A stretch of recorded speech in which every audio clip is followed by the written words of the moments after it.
warahmatullahi wabarakatuh.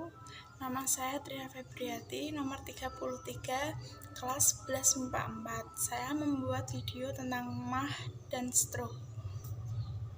Sakit MAH atau dispepsia adalah gejala penyakit berupa rasa nyeri dan panas pada lambung yang terjadi akibat sejumlah kondisi. Di antaranya adalah luka terbuka pada lapisan lambung, infeksi bakteri.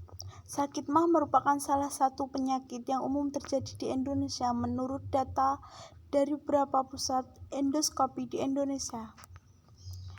Gejala sakit MAH: sebagian besar sakit MAH bersifat ringan dan dapat ditangani tanpa berkonsultasi ke dokter. Namun, segera temui dokter jika sakit MAH terjadi terus-menerus atau disertai gejala muntah, sulit menelan, nyeri ulu hati, berat badan turun tanpa sebab. Penderita sakit MAH yang telah berusia 55 tahun ke atas juga dianjurkan untuk segera memeriksakan diri ke dokter jika gejala di atas muncul. Gejala bisa memburuk bila disertai stres. Pengobatan dan pencegahan sakit MAH. Sakit MAH ringan akan hilang dengan sendirinya.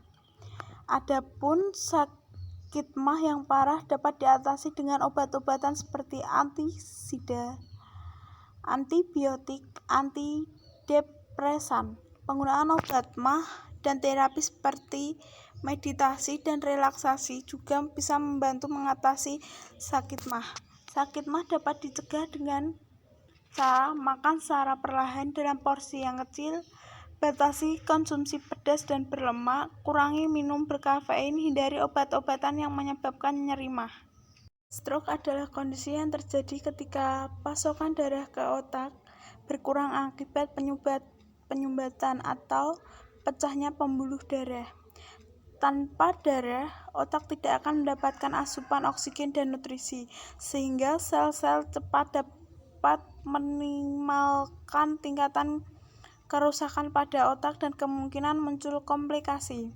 Berdasarkan temuan sejumlah penelitian, diduga bahwa penyakit COVID-19 berpotensi menyebabkan stroke iskemik.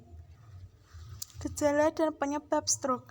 Gejala stroke dapat berbeda pada tiap penderitanya, tapi gejala yang paling sering dijumpai adalah salah satu atau kedua lengan terasa lemah hingga tidak bisa digerakkan, kesulitan berbicara, salah satu sisi wajah terlihat menurun.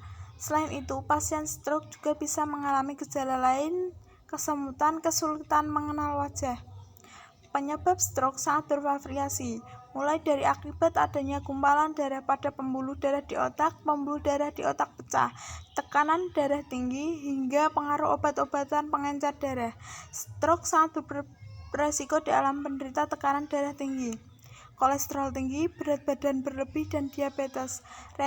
Resiko yang sama juga dapat terjadi pada orang yang kurang berolahraga serta memiliki kebiasaan mengonsumsi alkohol atau merokok. Pengobatan dan pencegahan stroke. Penanganan stroke tergantung pada kondisi penderita secara menyeluruh.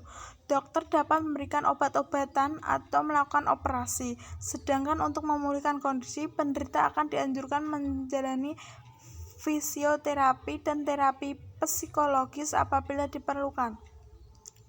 Untuk mencegah stroke, dokter menyarankan menerapkan pola makan yang sehat, berolahraga secara rutin, menghindari rokok, dan mengonsumsi alkohol.